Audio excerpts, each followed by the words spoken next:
Hello प्यारे बच्चों, मैं मनोज वर्मा। आज आपको आपकी हिंदी की व्याकरण की जो पुस्तक है, हिंदी व्याकरण, इसमें पाठ दो वर्ण विचार हमने शुरू किया था कल। उसका हमने एक पृष्ठ आपको पढ़ाया था। अब उससे आगे बढ़ाते हैं। देखिए प्यारे बच्चों, कल हमने आपको वर्ण विचार का जो ये पेज है, इस पेज में यहाँ तक हमने आपको कल पढ़ाया था। आज हम इससे आगे आपको पढ़ाने जा रहे हैं। सभी बच्चे अपनी पुस्तक लेकर बैठें। देखिए बच्चों, हिंदी में अब एक आगत स्वर औ का भी प्रयोग किया जाने लगा है,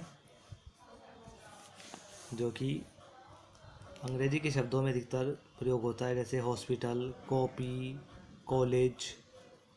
इन्हें जब हम हिंदी में लिखते हैं तो इनके ऊपर हम इस तरह से अर्धचंद्र लगाते हैं उन शब्दों पर। स्वर के भेद। स्वर भेद के तीन मुख्य आधार हैं। पहला आधार है समय का आधार, फिर है उच्चारण का आधार और फिर है उच्चारण स्थान का आधार। सबसे पहले समय के आधार पर स्वर भेद देखते हैं। उच्चारण में लगने वाले समय के आधार पर स्वर तीन प्रकार के होते हैं। पहला स्वर है ह्रस्व स्वर, दूसरा है दीर्घ स्वर और तीसरा है प्लुत स्वर। तो सबसे पहले पढ़ते हैं ह्रस्व स्वर के बारे में। जिन स्वरों के उच्चारण में, उच्चारण का अर्थ होता है बोलने में, जिन स्वरों के उच्चारण में केवल एक मात्रा का समय लगता है उन्हें ह्रस्व स्वर कहते हैं, जैसे अ, ई, उ, री। ह्रस्व स्वर चार हैं, ये चार होते हैं। इसके बाद दीर्घ स्वर। जिन जिन स्वर में ह्रस्व स्वर से दुगना समय लगता है उन्हें दीर्घ स्वर कहते हैं। दीर्घ स्वर सात होते हैं बच्चों। आ, ई, उ, ए, आई, ओ, आओ। ये सातों स्वर दीर्घ स्वर कहलाते हैं। आगत स्वर औ भी दीर्घ स्वर में आता है। प्लुत स्वर। प्लुत स्वर के उच्चारण में ह्रस्व स्वर से 3 गुना या उससे भी अधिक समय लगता है। इस स्वर को दर्शाने के लिए इसके बाद इस 3 की संख्या लिखते हैं, जैसे ओम। इसका प्रयोग किसी को पुकारते समय भी किया जाता है। ऐसे स्थानों पर इसको दर्शाने के लिए ये चिन्ह का प्रयोग किया जाने लगा है, जैसे हरी, सुनो आदि। उच्चारण के आधार पर स्वर भेद। उच्चारण के आधार पर भी स्वरों के दो भेद होते हैं, निर्नुनासिक स्वर और अनुनासिक स्वर। सबसे पहले पढ़ते हैं निर्नुनासिक स्वर के बारे में। जब स्वरों का उच्चारण केवल मुख से होता है तब उन्हें निर्नुनासिक स्वर कहते हैं, जैसे अ, आ, ई, उ, ए, आई, ओ, आओ। अनुनासिक स्वर। जब स्वरों का उच्चारण मुख व नाक दोनों से होता है तब उन्हें अनुनासिक स्वर कहते हैं, जैसे आ, ई, ऊ, ए, औ, आओ। इन स्वरों को लिखने के लिए इन पर अनुनासिकता का चिन्ह चंद्र बिंदु लगाया जाता है, लेकिन यदि मात्रा शिरोरेखा के ऊपर लगती है तो चंद्र बिंदु को बिंदु के रूप में ही लिखा जाता है। शिरोरेखा किसे कहते हैं? जो ये किसी भी शब्द के ऊपर जो लाइन होती है ये शिरोरेखा कहलाती है। तो जैसे मैं में जो ये बिंदी लगती है बच्चों, ये वास्तव में चंद्र बिंदु ही होती है, लेकिन ये इस बिंदी सिर्फ और सिर्फ मात्रा की वजह से, क्योंकि इसमें ऊपर मात्रा है, जब भी मात्रा के पीछे कोई बिंदी आएगी वो हमेशा चंद्र बिंदु होगी, लेकिन उसे बिंदु के रूप में लिखा जाता है। जैसे मैं में लिखते हैं में लिखते हैं, नहीं में लगाते हैं, गोंद में लगाते हैं आदि।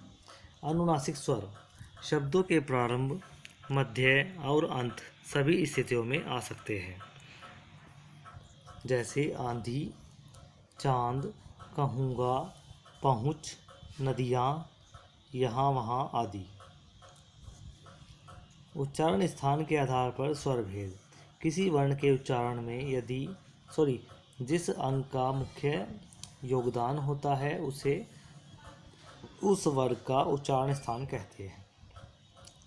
इस उच्चारण स्थानों के आधारों पर स्वरों के निम्नलिखित भेद होते हैं। सबसे पहला है कंठ। कंठ का मतलब कंठ से होता है, और कंठ बोलते हैं बच्चों गले को।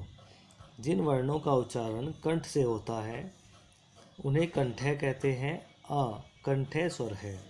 तालव्य, जिन वर्णों का उच्चारण तालु से होता है उन्हें तालव्य कहते हैं। ई तालव्य स्वर है। तालु हमारे गले में ऊपर की तरफ एक खाल सी लटकी हुई होती है, उसे तालु बोलते हैं बच्चों। और ई का जो उच्चारण होता है उसी से होता है।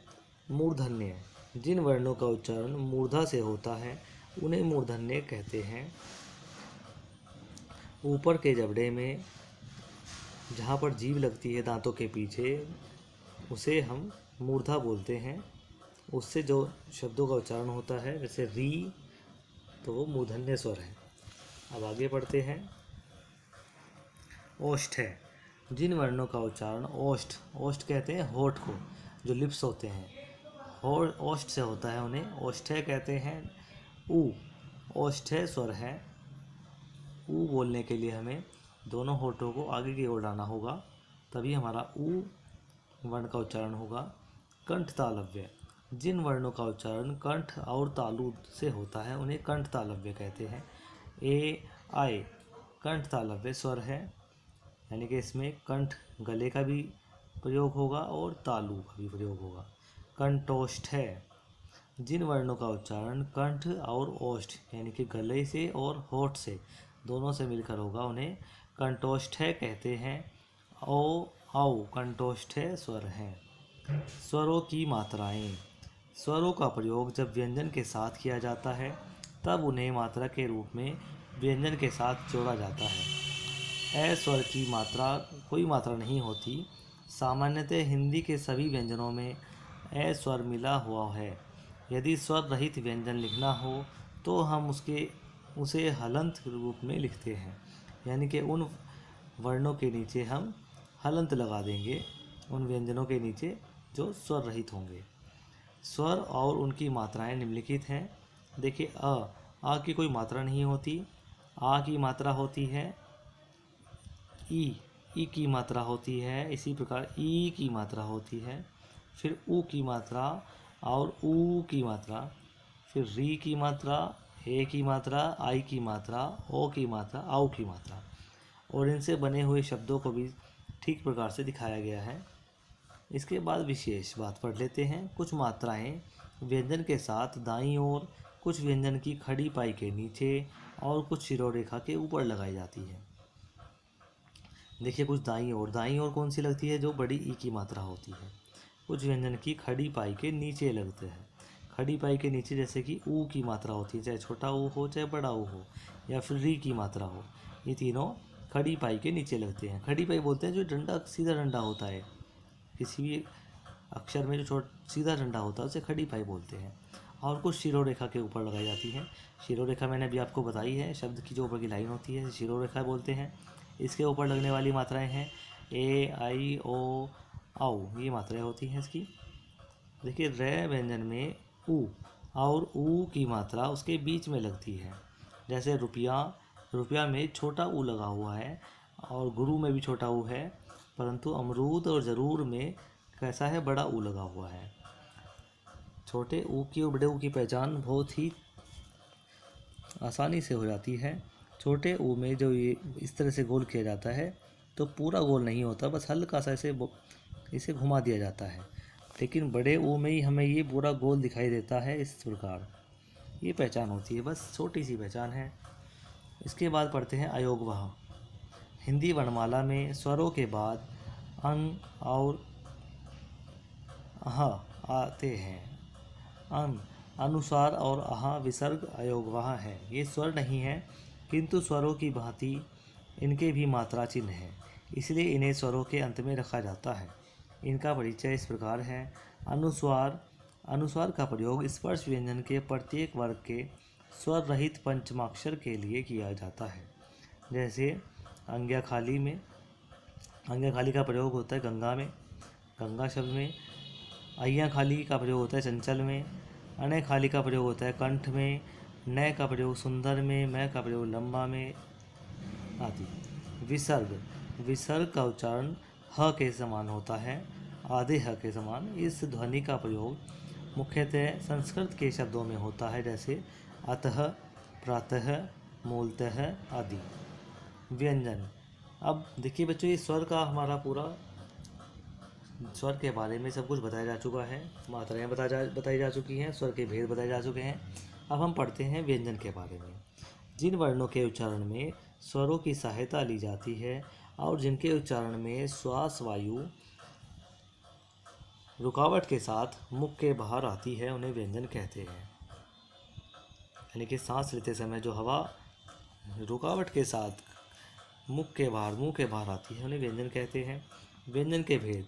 व्यंजन भेद के 4 मुख्य आधार हैं। स्पर्श के आधार पर व्यंजन भेद।